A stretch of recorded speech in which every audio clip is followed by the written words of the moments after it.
Greetings today, wherever you are. We thank God that we are alive in the land of the living. Praise God.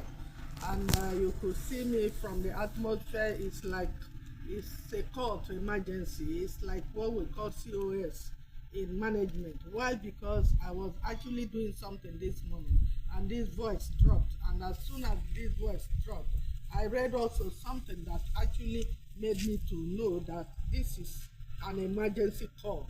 And I would like you to circulate this. This may not be for you. I praise God. But God is trying to save a soul somewhere.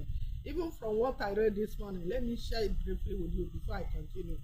A man, a photographer, saw a little child crawling to look for food in the midst of drought. And the vulture was at the other side waiting for that child to die so that that vulture could eat that child. And the photographer just pictured that child and left. And that was all. Nobody cared about the child. Nobody knew about the child and the vulture. And there I come after some years. The story said that the photographer had to commit suicide because of the guilt of not knowing what else to do for the child or taking action. We have spiritual vultures which wait for people to devour people. We have physical vultures. And again, sometimes your mind has told you to do something and you linger, you pretend as if you are not seeing it, as if you don't care about it, and you live in guilt all through your years. It's also spiritual suicide.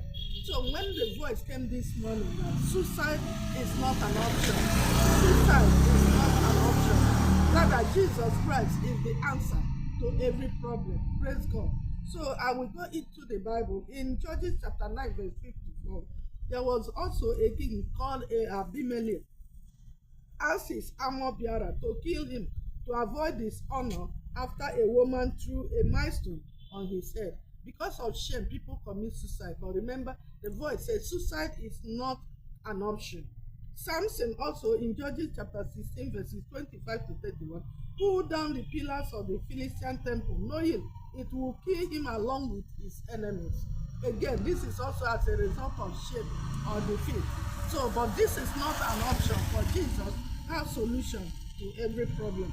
Again, Saul in 1 Samuel chapter 31 verses 3 to 4. First Chronicles chapter 10 verses 3 to 4 again, fell on his own sword to avoid capture by the Philistines. This was also a king who felt if he was captured, it would be a defeat on his personality. My dear, what is it that is threatening your life and you think you want to commit suicide? Remember, my dear listener, this may not be for you.